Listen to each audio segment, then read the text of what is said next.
এই দলিলটি তৈরি করার ক্ষেত্রে আমরা যেই পদ্ধতি অবলম্বন করেছি সেটার প্রথম তো অবশ্যই গবেষকরা যে যা নিজের যে জ্ঞান বুৎপত্তি সেটার উপরে তারা ভিত্তি করেছেন, সেহেতু তাদের অর্জিত জ্ঞান এখানে প্রতিফলিত হয়েছে।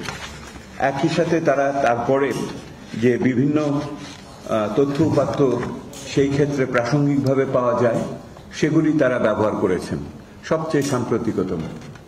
তারপরে যেটা হয়েছে যে সেটা হলো যে যে সমস্ত বিষয়ের সাথে অন্যান্য বিশেষজ্ঞরা আছেন দেশের ভিতরে এবং দেশের বাইরে, তাদের সাথে পরামর্শ করা হয়েছে। কোনো সময় এককভাবে, কোনো সময় গোষ্ঠীবদ্ধভাবে, এবং দেশি এবং বিদেশিদের সাথেও এটা করা হয়েছে। এবং আমরা একই সাথে ঢাকার বাইরে যে জনশুনানির মাধ্যমে জনগণের মতামতকেও নিয়ে আসার অন্তর্ভুক্ত করার চেষ্টা করেছি। আপনারা হিসাবে দেখবেন এখানে মোট আমরা 60টি সভায় মিলিত হয়েছিলাম, এবং এই 60টি সভার ভিতরে আমার এই কলিগসরাই আমরাই প্রায় 18 বার নিজেদের মধ্যে সভা করেছি। আপনারা চিন্তা করে দেখেন 90 দিনের ভিতরে 18 বার শুধু আমরা আমাদের চলমান কাজকর্ম, সংসার এবং কর্তব্য বাইরে রেখে এইভাবে 18 বার এখানে আমরা মিলিত হয়েছি। এছাড়া আপনারা দেখবেন যে নীতি নির্ধারকদের সাথে আলোচনা হয়েছে 22টি, আমাদের অন্যান্য ঢাকার বাইরে আলোচনা হয়েছে, দেশের বাইরে আমরা বিভিন্ন অনলাইনে আলোচনা করেছি। এবং আলোচনার সূত্রপাতটা হয়েছিল প্রথম ওই ঘরে প্ল্যানিং কমিশনে, সেটা হলো ছাত্র নেতৃবৃন্দের সাথে যারা আন্দোলন সংগ্রামে ছিলেন সেই রকম মানুষদের আমরা প্রথম আলোচনাটা তাদের প্রত্যাশাটা বোঝার চেষ্টা করেছি। এবং সেটাও খুবই একটা মানে সেই অভিজ্ঞতাটা খুবই মনে রাখার মতো আর কি। সেই কিভাবে তারা শিক্ষা খাতের উপর জোর দিয়ে, কর্মসংস্থানের উপর জোর দিয়ে আলোচনা করেছিল। এই শিক্ষার মানসম্পন্ন শিক্ষা এবং সবল কর্মসংস্থান, এই দুটো বিষয় তাদের আলোচনার ভিতরে খুব বড়ভাবে এসেছিল। অন্যান্য সংস্কারের আলোচনাও তারা সেই দিন এনেছিলেন।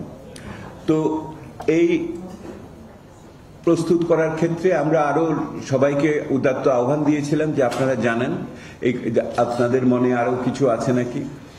অনেকে ফোন করে বলেছে এটা তো বাইরে বলা যাবে না, এসে সামনাসামনি বলবো।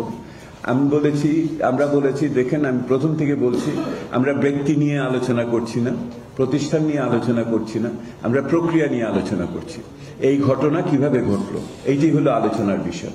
সেহেতু ব্যক্তিগত যদি আরো কোনো তথ্য উপাত্ত থাকে এটা আপনারা দুদকে নিয়ে যান, সরকারের ফাইন্যান্সিয়াল ইউনিটে নিয়ে যান, ওই যে BFIU না, বা বাংলাদেশ ব্যাংকে বা দুর্নীতি দমন কমিশনের কাছে নেন। এইটা তাদের কাজ হবে, আমাদের কাজ চোর ধরা না। আমাদের কাজ হলো চুরির বর্ণনা দেওয়া। আমরা চুরির বর্ণনা দিয়েছি। এখন যে বিষয়টি এর সাথে এসছে সেটা হলো যে আমাদের আহ্বানে সাড়া দিয়ে আপনারা দেখবেন 340 জন বিভিন্ন ধরনের মতামত আমাদের কাছে পাঠিয়েছে। সেই 340টি ধারণা আমরা যথেষ্ট গুরুত্ব সহকারে আমরা পাঠ করেছি, আত্মস্থ করার চেষ্টা করেছি। সেহেতু এই পুরো প্রক্রিয়াটা আপনারা, এইটাকে আপনাদের কাছে আমি জোর দিয়ে এত সময় নিয়ে বলছি এই জন্য, যদি এই প্রক্রিয়াটা আমরা না বুঝি তাহলে এই দলিলের কিন্তু বৈধতার জায়গাটা আপনারা ধরতে অসুবিধা হবে। কারণ এটা পেশাদারিত্বর দিক থেকে যেমন উঁচু মানের আমরা করার চেষ্টা করেছি, আমরা জানি যে এটা বেরোনোর সাথে সাথে বিভিন্ন জন আপনারা সহ প্রশ্ন করা শুরু করবেন, এটা এরকম কেন, এটা ওরকম কেন, ওই তথ্য নাই কেন, এই সমস্ত প্রশ্নের সম্মুখীন হওয়ার জন্য আমরা প্রস্তুত।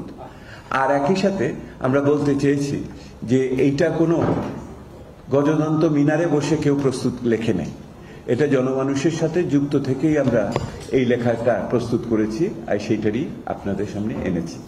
আপনারা দেখেছেন যে এইটার মূলত যে 23টি পরিচ্ছদ এখানে আছে, সেই 23টি পরিচ্ছদের ভিতরে এবং আমার ভূমিকা সহ আরেকটু আছে,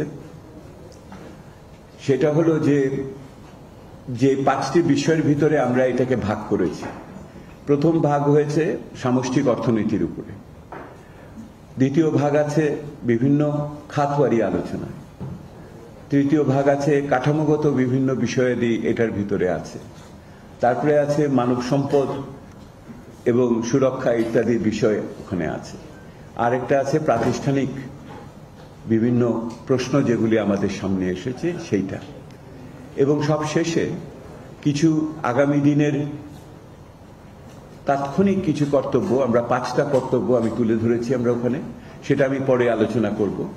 কিন্তু আপনাদের প্রশ্ন আমরা নিব, তার আগে যদি আমার সহকর্মীরা কেউ দু একটি বিষয়কে আপনাদের দৃষ্টি আকর্ষণ করেন, যেটা এখন পর্যন্ত আপনাদের পত্রিকাতে পত্রপত্রিকায় সেইভাবে এখনো আসার সুযোগ হয়নি, আস্তে ধীরে এটা হবে।